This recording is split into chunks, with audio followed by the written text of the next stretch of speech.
Ahora sí, los minutos restantes le dejamos con Carla. Bien, muchas gracias, amor. Gracias a la que nos hizo la oración inicial. Realmente siempre es un privilegio estar acá cuando ustedes nos invitan, cuando me invitan, y siempre es un privilegio acompañarlos. Conozco a varios de ustedes y siempre es un gusto venir a Yacyretá, acompañar a los hermanos de vez en cuando. La última vez que vine estaban viendo si arreglaban el techo. Ahora veo que las chapas ya están y ya no se va a llover. Gracias a Dios por eso, porque eso seguramente no lo hizo una sola persona, sino que fue un trabajo de equipo, trabajo de la iglesia, de varias voluntades que se unieron y varios bolsillos que se abrieron, ¿sí? Para que eso pase. La otra cosa que la tengo ahora como novedad es el asfalto, que no estaba la última vez que vinimos. También damos gracias a Dios por eso. Y damos gracias especialmente en esta mañana por esta gente uniformada que veo acá. Según me dijeron, anoche o ayer decidieron acampar bajo techo porque no sabían cómo iba a tratarlos la lluvia. Pero hoy parece que las carpitas vuelven allí, y eso está muy bueno.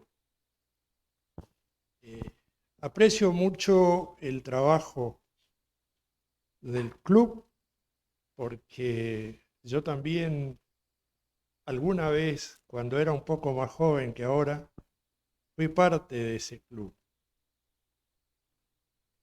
Me inicié en el Club de Conquistadores en el año 1969-70. No saquen cuenta porque hace un montón.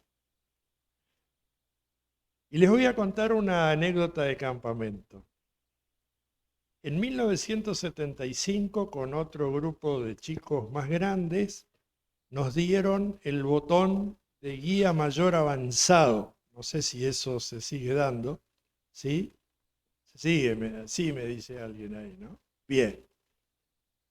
Y como parte, digamos, de los requisitos de guía mayor avanzado, fuimos a un campamento. Era viernes de noche, me tocaba hacer guardia hasta las 12 de la noche. Cuando estaban casi siendo 12 de la noche, vino el pastor, que era nuestro consejero del club en esa época, y me dice, me viene a relevar, ¿no? Yo le digo, mire pastor, era viernes de noche, mire pastor, le digo que allá se ven relámpagos. Estábamos en el medio de un campo, mes de julio, con un frío impresionante, nada que ver con este julio de ahora. Y el pastor me dice, no, me dice, eso debe ser allá en algún campo que están soldando con soldadura eléctrica, porque ahí estaban arreglando alguna maquinaria. Yo le digo, pero no, pastor, esos son relámpagos. No, me dice, vaya a dormir tranquilo, me dice, porque es una soldadura eléctrica. Fuimos a dormir, pasó una hora y media, nuestras carpas no eran lo que son ahora, eran unas carpas mucho más, digamos, eh, limitadas, las carpas canadienses de antes, y comienza el chaparrón y no sabíamos para dónde disparar porque estábamos en el medio de un campo. Así que recibimos el sábado, ese sábado, a la mañana, todos con mucho frío y muy mojados. Pero dijimos, bueno, cumplimos el requisito de estar participando de este campamento de guías mayores avanzados. Y yo creo que esta es una actividad que es importante. Me dijeron que esta tarde van a ir al hospital, ¿sí? Y les pido a los hermanos, tanto a los del club como a los que están presentes, que oren por esa actividad, porque todas las actividades de la iglesia deben tener un propósito evangelizador. No estamos en el club para entretenernos, o para pasar el rato, o para salir del aburrimiento. Estamos porque tenemos principios que estamos aprendiendo, y las actividades que hacemos hacia la comunidad, como hoy que van a ir al hospital, creo que van a llevar literatura y algunos alimentos para gente que sabemos que están ahí, digamos, haciendo el aguante a parientes que están del interior y demás. Yo creo que todo eso va a ser muy bendecido. Entreguen los alimentos, entreguen la literatura, y si pueden orar con alguien, háganlo, porque seguramente lo van a agradecer muchísimo. Así que oremos por esta actividad, hermanos, para que esto también sirva para fortalecer el carácter de algunos. Ya son más grandes, más jóvenes, otros son más niños todavía, pero todos están en la misma cosa. Vamos a abrir la Biblia, vamos a pedirle a Dios que nos bendiga mientras la abrimos. Señor, te damos gracias porque vamos a abrir tu palabra y te pedimos que tú nos bendigas durante su estudio. Mateo capítulo 13. Mateo capítulo 13. Y voy a hacerle una pregunta primero a los conquistadores que están acá, los del club, ¿sí? Capítulo 13.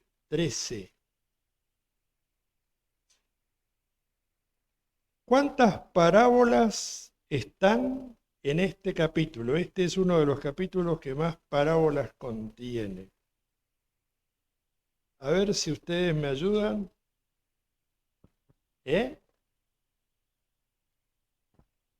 ¿Cuántas parábolas? A ver. No tengan vergüenza, Si alguno se equivoca, no lo vamos a castigar. ¿Cuántas parábolas tiene Mateo 13? A ver, les voy a ayudar. Versículo 1 comienza con la parábola del sembrador. Acá tenemos, vamos sumando, una. Versículo 24, tenemos la parábola del trigo. Ya son 2. Versículo 31, tenemos la parábola de la semilla. 3. Versículo 33, tenemos la parábola de la levadura. 4. ¿Sí? Versículo 44, tenemos la parábola del tesoro escondido. Son 5. Versículo 45 está, ¿qué cosa? La perla preciosa. 6. Versículo 47, está la séptima parábola, que es la de la red. Bien. ¿Cuántas parábolas hay en Mateo capítulo 13? Y si le digo que son 8, ¿qué me dicen? Versículo 52. Ahí está la octava parábola, que es nuestro tema de hoy. O sea que, ¿tenemos cuántas parábolas ahí, chicos? 8. Bien. Mateo 13, 51. Yo dije 52, pero no es así. 51 y 52. Jesús les dijo: ¿habéis entendido todas estas cosas? O sea, las parábolas. Parábola es una comparación, ¿sí? De ahí viene la palabra, por ejemplo, paralelismo, algo que va al lado, ¿no? es una figura del lenguaje. ¿Habéis entendido estas cosas? Ellos respondieron, sí, Señor. Él les dijo, por eso todo escriba docto en el reino de los cielos es semejante a un padre de familia que saca de su tesoro cosas nuevas y cosas viejas. ¿Qué era un escriba en la época de Cristo? Un estudioso de la Biblia, ¿sí? Los escribas eran los que estudiaban la Biblia, más allá de que la historia de Jesús, los escribas eran un poco antagonistas y demás, pero básicamente eran estudiosos. Por eso él dice todo escriba, y cuando dice todo escriba incluye a quiénes, a todos los que estudian, ¿qué cosa? Biblia. Hoy estuvimos en la escuela sabática, porque la escuela sabática es una manera sistemática que tiene nuestra iglesia de ¿qué? De estudiar la Biblia, ¿verdad? Pero dice otra cosa, todo escriba docto. ¿Qué quiere decir docto? Alguien que aprende, que sabe, que conoce, que adquiere conocimiento y también adquiere, hoy se dijo algo de eso, sabiduría, ¿sí? Y cuando uno estudia y le pide a Dios sabiduría, uno va a conocer y entender lo que Dios dice a través de su palabra. Por eso dice, es semejante a un padre que saca de su tesoro cosas nuevas y cosas viejas. O sea, cosas que ya conocemos, pero hay cosas que vamos aprendiendo y entendiendo. Yo les pregunto, algunos que ya tenemos algunos años más, alguna juventud acumulada, ¿no vamos aprendiendo cosas nuevas?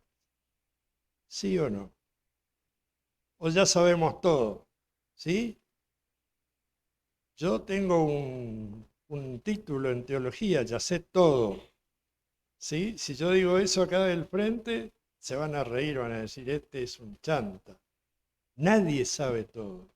Vamos aprendiendo, vamos sacando del tesoro cosas nuevas y cosas viejas, cosas que ya conocíamos y cosas que empezamos a leer la palabra de Dios y decimos, mirá, esto yo no lo sabía, este concepto no lo tenía. El reino de los cielos, sabemos lo que es. ¿Qué es el reino de los cielos? Hoy hablamos un poco de eso, ¿sí? El Espíritu Santo nos dio la garantía de ¿qué? De que vamos a ser acreedores al reino de los cielos. Todavía falta, ¿sí? Necesitamos tener una vida de acorde a los principios del Señor, ¿sí? Y cuando esa vida se termine, porque pasamos al descanso o porque estamos vivos cuando Él venga a buscarnos, vamos a poder ser acreedores al reino de los cielos. ¿Y ahora qué estamos haciendo? Estamos practicando, ¿sí? Yo tengo algunos parientes que viven en otros países y varios meses antes de ir a vivir al otro país, empezaron a practicar el idioma, empezaron a informarse de cómo se vivía allí. Y los que somos hijos de Dios y pertenecemos a esta iglesia, hoy estamos practicando para ir a vivir ¿dónde? En el reino de los cielos. Nuestro lenguaje, nuestra alimentación, nuestra forma de vivir, todo se va adecuando al lugar donde vamos a ir a vivir. Por eso dice Elena de White en el libro Camino a Cristo, que aquellos que no están en sintonía con esto, si llegan a ir al cielo van a ser personas infelices, porque no van a tener el entrenamiento que tuvieron, y Dios mediante, y ojalá se dé, que pudimos tener nosotros para encontrarnos allá con el Señor.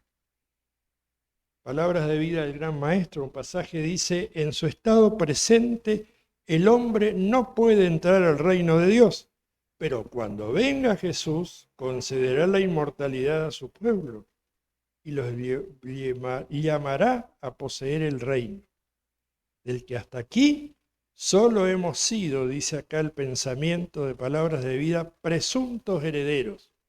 Yo no sé si existe esa figura, Guillermo, de presuntos herederos. Existe. Bueno, somos herederos presuntos. O sea, somos una especie de posibles herederos. Vamos a ser herederos cuando el Señor diga, venid benditos de mi Padre. El tesoro, explica también aquí en este libro Palabras de Vida, que es donde explican las parábolas, no es otra cosa que la palabra de Dios. Dice ahí, el gran tesoro de la verdad es la palabra de Dios, la palabra escrita, ¿sí? Los tesoros de los cuales han de valerse los hijos de Dios. En la investigación de la verdad han de depender de Dios y no de la inteligencia humana, de los grandes hombres cuya sabiduría es locura para Dios, usando los medios que él mismo señaló para impartir conocimiento de sí mismo, es decir, de Dios, a todo aquel que lo busque. O sea que el tesoro, ¿cuál es? La palabra de Dios. Y de este tesoro sacamos cosas que ya sabíamos y cosas que vamos aprendiendo, que vamos conociendo. Por eso, nosotros como adventistas del séptimo día, que no somos una iglesia, somos un movimiento profético, tenemos un ADN, ¿sí? Tenemos una genética propia. Sabemos lo que es el ADN, yo no me voy a poner a explicar esto acá porque además no tengo, digamos, el entrenamiento para hacerlo. Pero el ADN nos dice de dónde venimos, a qué grupo pertenecemos. Hace un tiempo una hija mía se hizo un estudio de ADN por un problema de salud y parte de ese estudio le dio que 52% proviene del norte de Europa y el otro 48% proviene del sur de Europa. Más o menos nuestros padres, nuestros ancestros, y esta hija mía tenía, digamos, esa identidad, digamos, esa identidad genética. Los adventistas también tenemos una identidad genética, pero está basada en la palabra de Dios. Y allí podemos decir, por ejemplo, que luego de muchos siglos, y leamos el conflicto de los siglos, leamos el gran conflicto, ¿van a repartir hoy el gran conflicto? ¿Sí o no? ¿O qué van a repartir? Esa literatura. Bien. Allí se explica y digamos, da una referencia histórica. Después de siglos de oscurantismo que estaba prohibida la palabra de Dios, apareció la Reforma Protestante liderada por Martín Lutero. Y ahí comenzamos a tener referencia de cómo y quiénes somos. ¿Qué enseñaban estos reformadores? Básicamente digo algunos conceptos. La Biblia como fuente suprema de conocimiento. Antes se enseñaba que el conocimiento tenía que darlo una persona. La gracia de Dios como el único medio de salvación. El sacrificio de Cristo como una única forma de obtener perdón. La fe como instrumento de la justificación y la santificación. Cristo como el único mediador entre Dios y los hombres. Todo esto él lo resumió en algo que está en ese libro, El Gran Conflicto, que son las 95 tesis. Y si alguno un día está aburrido y quiere googlear, busque las 95 tesis. Son declaraciones muy breves, pero donde Lutero menciona esto que acabo de decir, ¿sí? Por siglos la Iglesia cristiana en general, que se estaba separando de la Iglesia tradicional, creía esto. El pasaje cabecera de esta reforma protestante fue Romanos capítulo 1, versículo 17. ¿Qué dice ahí? A ver si alguno me lee. Estoy viendo que buscan en la Biblia. Sí, Romanos 1, 17. Fuerte, ¿qué dice ahí?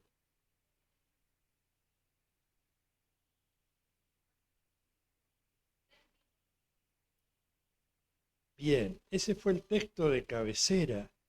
Por siglos eso siguió así, hasta que en el siglo XVII un movimiento que también tenía que ver con la Reforma Protestante dijo: el bautismo no puede ser hecho a niños recién nacidos o niños de meses. Tiene que haber un bautismo por elección. Es decir, se bautiza alguien que diga: quiero ser bautizado. Conozco la doctrina, conozco la Biblia y quiero ser bautizado. ¿Sí? Seguramente algunos de los que están acá uniformados ya están bautizados y otros se están preparando. ¿Sí o no? Exactamente, las cabezas me dicen que sí. Pasaron los siglos y el Espíritu Santo tuvo que iluminar a otras personas. Y ahí comienzan los primeros adventistas, los pioneros. En la década de 1840 se empiezan a estudiar las profecías. Las profecías estaban en la Biblia, pero para millones de personas que se decían cristianos, parecía que eso no estaba.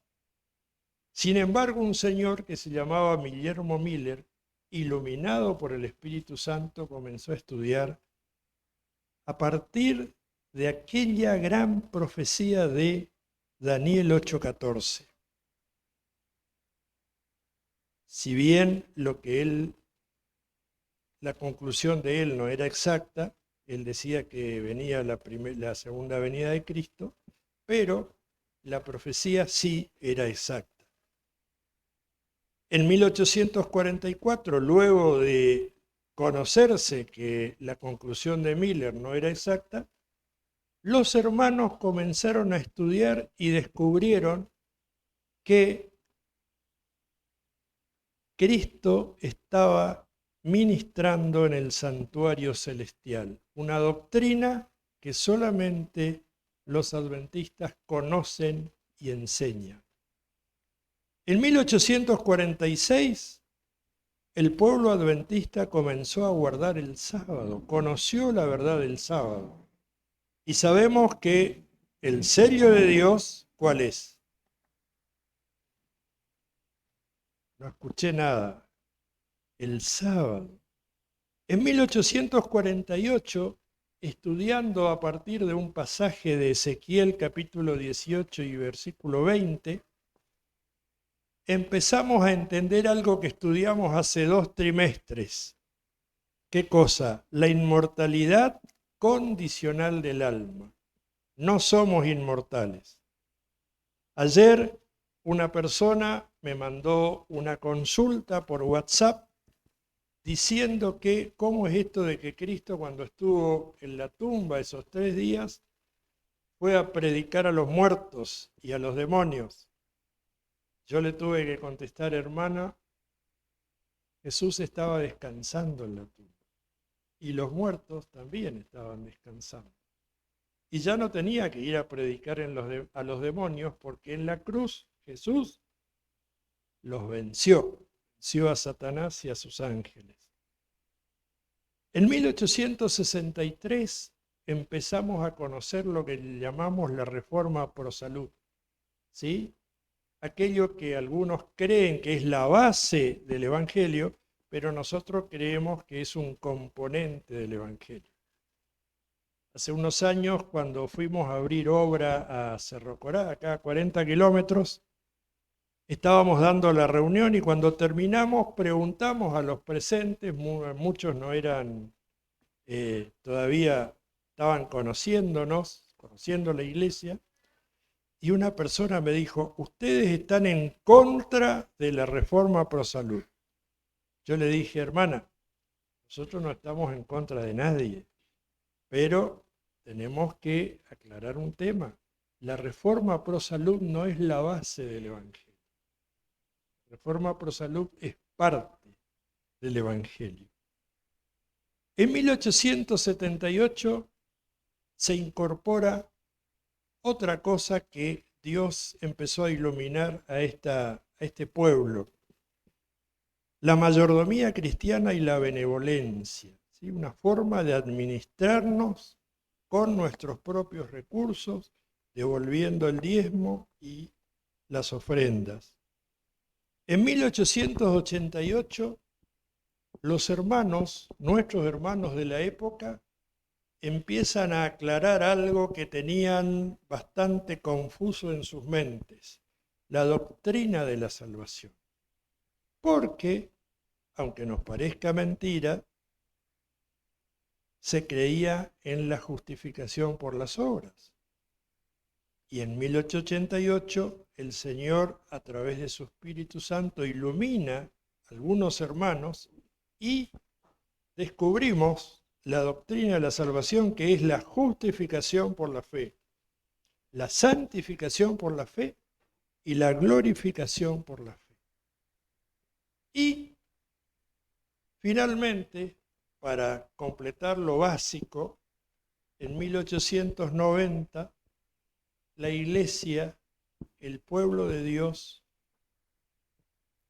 recibe otras revelaciones del Señor. Porque hasta ese momento muchos adventistas eran unitaristas, es decir, no creían que había una Trinidad, Dios Padre, Hijo y Espíritu Santo. Y allí en 1890 se integra esa verdad. Qué interesante, ¿no? Todos los que estamos ahora acá tenemos ese ADN, tenemos esa huella genética que nos fueron legando nuestros mayores. Todo eso no salió de la imaginación de una persona. ¿Salió de dónde? De la palabra de Dios. Y Dios fue iluminando con su Espíritu Santo para que hombres y mujeres fueran entendiendo a través de su Espíritu este tipo de cosas que nosotros creemos y enseñamos hoy. Una teología absolutamente bíblica. Hay un pasaje acá que escribió justamente Elena de White que dice: cuando la verdad que apreciamos fue reconocida por primera vez como verdad bíblica, cuán extraño parecía y cuán fuerte era la oposición que tuvimos que afrontar al presentarla a la gente. Pero cuán fervientes y sinceros eran los obedientes que amaban la verdad. Éramos realmente un pueblo peculiar, pocos en número, sin riqueza, ni sabiduría, ni honores mundanales, pero creíamos en Dios, éramos fuertes y teníamos éxito. Qué interesante, ¿no? Acá se resume cortito la historia de cómo se fue formando lo que somos y en qué creemos y de dónde surge. Algunos creen que esto surge de la visión de alguna persona. No, surge de la palabra de Dios. Y el Espíritu Santo fue el que nos iluminó y nos va a iluminar a todos los que estamos acá si con sinceridad y con fervor estudiamos su palabra. Por eso, yo no sé si todos saben, pero nuestra doctrina es dinámica, no es estática. Tengo acá un libro, no sé si todos lo conocen, se llama Creencias de los Adventistas del Séptimo Día. Acá está desarrollado todo lo que nosotros creemos. ¿Dónde está la encargada de publicaciones? ¿Sí? Esto se publica y se revisa cada 5 años. ¿Por qué razón? Porque cada 5 años hay un congreso de ¿qué? ¿Se acuerdan? De la Asociación General de la Iglesia. Y cada 5 años hay una comisión de personas, que son una cantidad de todos los países, que revisan lo que los adventistas creen. Y esto es dinámico. Hay cosas que pueden, no digo transformarse así con un giro de 160 grados, pero hay cosas que se van adquiriendo. Esto es dinámico. Por eso, este libro que yo tengo probablemente ya tenga una edición diferente, porque yo tengo el de la última revisión que se hizo en el Congreso de la Asociación General. Y nadie le tiene miedo a eso. Nadie le tiene miedo a revisar lo que creemos, a ver si está bien o si alguna cosita hay que modificar. Y eso, en eso tenemos que dar gracias a Dios. Porque significa que estamos vivos, que la palabra de Dios está viva y que, como dijimos al principio, no sabemos todo y seguramente vamos a ir aprendiendo todos. Tanto los teólogos como los que somos miembros comunes de la iglesia, vamos a ir aprendiendo cosas nuevas para agregarlas a las que ya conocíamos y practicábamos. Qué bendición nos da Dios con su palabra. Saben, a mí me tocó vivir y trabajar un tiempo en el Chaco, en el interior. Allí hay muchas comunidades de los pueblos originarios, ¿sí?, que son evangélicos pentecostales. De alguna manera alguien entró y le fue enseñando la fe pentecostal a su manera. Y yo he visto y he participado de los cultos de muchas de estas comunidades, y ellos tenían una costumbre muy interesante. La mayoría no sabía leer, estoy hablando de hace muchos años, ¿sí? Entonces, cada uno tenía una Biblia, pero como no leían ni estudiaban, para ellos la Biblia era una especie de amuleto, de talismán.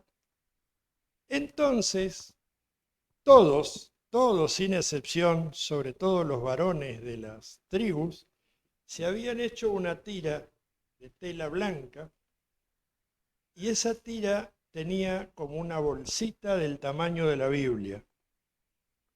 Pero esa bolsita estaba cosida por los 4 lados. O sea, la Biblia estaba ahí y no se podía sacar. Para ellos era una especie de talismán, una especie de algo que les iba a dar protección. Y nosotros tratábamos de decirles que la Biblia no tenía esa función. La Biblia no era para tenerla guardada, así como la palabra de Dios alguno la puede tener en la casa, ahí en un lugar, en una biblioteca o donde sea, por más que sea el lugar de honor, ¿sí? Y estos hermanos Cuom, ellos no querían que se les diga Toba, no sé si alguien sabe algo de guaraní acá, pero la palabra Toba ellos decían que era una burla que le habían hecho los de la orilla opuesta, los guaraníes. Toba significa cara, ¿sí? Y ellos decían, nosotros somos Cuom, somos Toba. Y en algunos casos pudimos hacerles abrir esa bolsita, descoser la parte, digamos, donde estaba la posibilidad de que ellos sacaran la escritura y decirle, hermano, vamos a leer lo que dice la Biblia. Vamos a leer lo que dice la escritura. ¿Por qué? Porque el tesoro hay que aprovechar. ¿Quién tiene un tesoro guardado y no lo usa o no lo aprovecha? ¿Quién va a ser tan tonto como para eso? Pues justamente dice la parábola que el tesoro es ¿para qué? Para que vayamos sacando cosas de él. Y vamos a ir sacando cosas y nunca vamos a terminar. Si alguno tiene el privilegio de acá de vivir 100 años, seguramente si el Señor nos da lucidez mental, vamos a tener, cuando tengamos 100 años, algunos de los chicos me miran como diciendo, yo voy a tener 100 años, ¿por qué no? Si Cristo no viene antes, puede ser. Si tenemos la lucidez mental, vamos a seguir sacando cosas viejas y cosas nuevas de ese tesoro que es la palabra de Dios. ¿Cuál es la invitación en esta mañana? Aprovechemos la palabra de Dios. Nuestros mayores, aquellos que fundaron este movimiento, nos fueron legando doctrinas, ¿sí? ¿Cuántas doctrinas tiene la Iglesia? ¿Alguno se acuerda? ¿Cuántas doctrinas son? Eso hay que hacerle una pregunta a los chicos del club, a ver. Y a los grandes también. ¿Cuántas doctrinas son?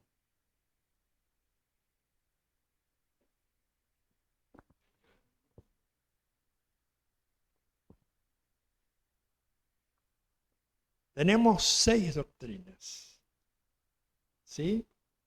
Esas 6 doctrinas a su vez están divididas en 28 creencias, ¿sí? Por eso este libro, ¿sí?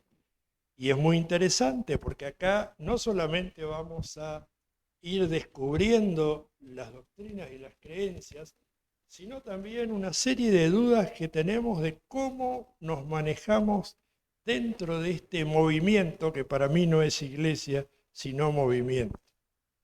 Así que demos gracias a Dios, agradezcamos al Señor de que nos dio la palabra.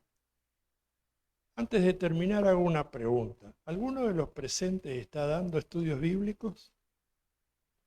Allá hay uno. ¿Con qué texto damos los estudios bíblicos?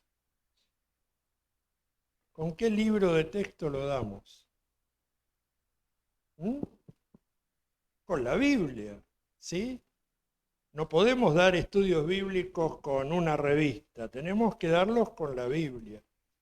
Dice la palabra, dice el espíritu de profecía, comentando esta parábola que vimos, la hermosura y la riqueza de la palabra tienen una influencia transformadora, no solamente para conocimiento, sino para transformación, sobre la mente y el carácter. O sea, cuando vamos aprendiendo, transformamos nuestra mente y nuestro carácter. Y qué interesante es cuando vemos cómo la gente que está estudiando va cambiando de costumbre, va cambiando su alimentación, va cambiando su forma de ser. Yo tenía unos vecinos que siempre se burlaban de nuestra fe. Eran muy buena gente, pero para ellos el hecho de que nosotros tuviéramos la fe adventista les parecía una tontería, ¿no? Hasta que un día este vecino que se burlaba tanto me dijo, tengo que reconocer que lo que ustedes creen y lo que ustedes enseñan realmente tiene un poder transformador.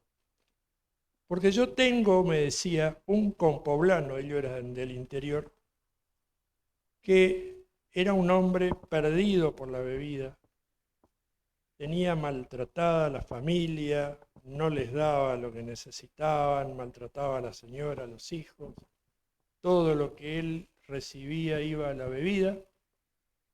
Y cuando él empezó a estudiar y a conocer lo que ustedes enseñan, me dijo este vecino, antes burlón, me dijo, se transformó en un hombre ejemplar.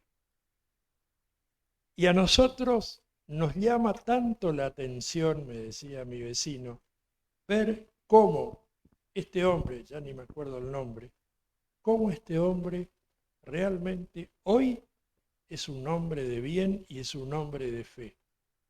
Por eso no me dijo que no se iba a burlar más, pero me dijo, tengo que reconocer que lo que ustedes enseñan y la gente que realmente lo aprende, lo aprehende con digamos, real interés, es transformada. Y yo le dije, mire, esta transformación no la hace el que da el estudio bíblico. Esta transformación la hace Dios a través del Espíritu Santo. Dios es el que nos cambia la vida, nos cambia la mente, nos cambia el carácter y nos pone en el camino que Él quiere que transitemos hasta que nos venga a buscar. Termina diciendo el pasaje que les estaba leyendo, la luz del amor divino brillará en el corazón de cada uno de los estudiantes como inspiración. Que Dios nos acompañe, el Señor nos acompañe, para que la palabra de Dios no esté como un adorno en nuestras casas, no esté como algo que lo estudiamos por obligación o para no pasar vergüenza acá en la escuela sabática, que sea el eje a través del Espíritu Santo de nuestra transformación. Amén.